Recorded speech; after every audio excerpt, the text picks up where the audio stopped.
Hello friends, তোমরা সব কেমন আছো? আশা করছি তোমরা সবাই খুব ভালো আছো, সুস্থ আছো। ফ্রেন্ডস, আমিও খুব ভালো আছি, সুস্থ আছি।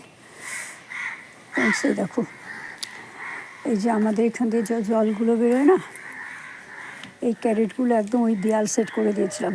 দেয়াল সেট করে দেওয়ার পরে দেখো এখানে জল জমছে। এই যে কালো কালো এগুলো হলো ট্যাঙ্ক পরিষ্কার করা হয়েছিল, ট্যাঙ্কের তলে যে নোংরাগুলো ছিল সেটা এই মপটা দিয়ে করা হচ্ছে। দেখো মপটা পুরো কালো হয়ে গেছে। এবার কী হচ্ছে, জলটা জমে না ছাদটার নিচে জ্যাম পড়ে যাচ্ছে। সেই জন্য কী করলাম, দেখলাম এরকম হয়তো ছাদ নষ্ট হবে। ছাদ যদি নষ্টই হয়ে যায় তাহলে তো গাছ লাগানোর কোনো প্রশ্নই আসে না। বাগান তো হবেই না, এখন আমাদের মাথার ছাদও নষ্ট হবে। তার জন্য কী করলাম, আজকে এই যে ছোটো ছোটো ফুল গাছগুলো আছে, এই গাছগুলো বাঁধাকপি টপি এই সমস্ত এই ফুলকপির গাছ ফাছগুলো এগুলো এইখানে দিয়েছিলাম, আমি সামনে এইখানটাতে দিয়েছিলাম। আর এই ক্যারেটগুলো দিয়েছিলাম আমি পেছন দিকে। আজকে কী করলাম, এই ছোটো ছোটো গাছগুলোকে পেছন দিকে দিলাম আর এই বড় ক্যারেটগুলোকে সামনের দিকে নিয়ে আসলাম। আর এই ক্যারেটগুলো দিয়ে যখন লাগে না, মনে হয় প্রাণটা বেরিয়ে গেল। কিছুদিন আগে আমার বাপায় লিগামেন্টে লেগেছিলো, আমি হাঁটতে পারিনি, এত ব্যথা। এবার সেই জন্য কী করলাম, বাগানটাকে আজকে আবার একটু অন্যরকমভাবে সাজিয়ে দিলাম। আসলে আমি আজকে দেখলাম কি, এখানে 8টা থেকে বেলা 12টা অবধি রোদ পড়ে এই জায়গাটুকু, মানে যেইখানটা গাছ আছে এই যে ক্যারেট অবধি রোদ আসে, আর এই পাশগুলোতে রোদ আসে না।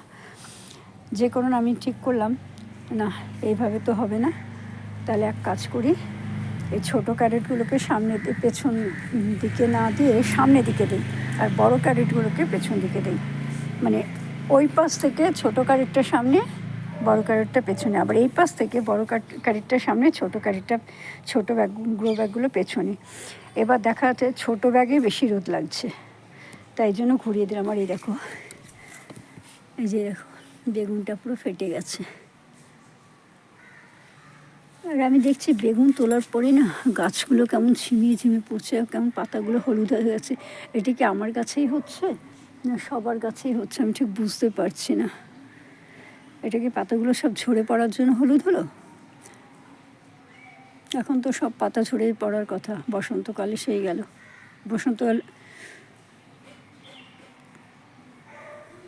বসন্তকালে তো সমস্ত পাতা ছড়েই পড়বে। আর এই দেখো একটা ভালো জিনিস, এই যে গন্ধরাজ ফুল গাছটা নিয়ে এসেছিলাম না,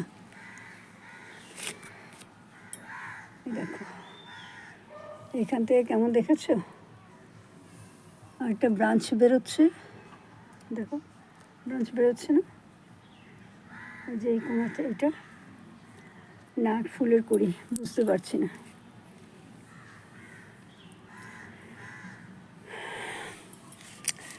আর এই দেখো আমার ছোলা শাকগুলো কত সুন্দর হয়েছে। ছোলা গাছগুলো লাগিয়ে দিয়েছিলাম, ইতু পুজোর সময় যেমন লাগায় না সেরকম লাগিয়ে দিয়েছিলাম।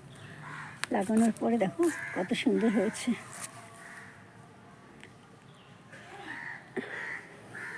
তাই বাগানটাকে আবার একটু ঘুরিয়ে উল্টে পাল্টে করে দিলাম, যেমন ঘরের সমস্ত ফার্নিচার সরিয়ে একটু এদিক ওদিক যদি করে দেওয়া হয় তাহলে ঘরটা নতুনত্ব লাগে। এইটাও করে দেখলাম যে কেমন লাগে। দেখো আমার চন্দ্রমল্লিকা ফুল গাছ ভরে গেছে ফুলের কড়িতে, জানি না হবে কি না।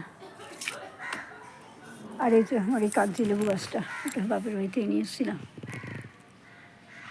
এই যে প্লাস্টিকের নিচে, এটা একদম মরে গেছিলো, এখন দেখছি হচ্ছে। ঠিক আছে ফ্রেন্ডস, আমার এই ভিডিওটা তোমাদের কেমন লাগলো অবশ্যই কমেন্ট করে জানি। যদি ভালো লাগে তাহলে অবশ্যই লাইক করো, শেয়ার করো, সাবস্ক্রাইব করো, আর পাশে থাকা আইকন বেলটা বাজিয়ে দিও। দেখা হবে আগামীকাল অন্য একটা ভিডিওর সাথে। ততক্ষণের মতন তোমরা সবাই খুব ভালো থেকো, সুস্থ থেকো। সমস্ত ফুলগুলো মাথা ঝুড়ে আছে, কেন এগুলো হচ্ছে? ও গাছটা শুকিয়ে আছে, গাছে জল দিতে হবে, বিকেলে জল দিয়ে দেবো। এ দেখো এখানেও একটা লাউ বীজ লাগিয়েছিলাম আর দুটো শিম বীজ লাগিয়েছিলাম, এখানে এখন বেরোচ্ছে।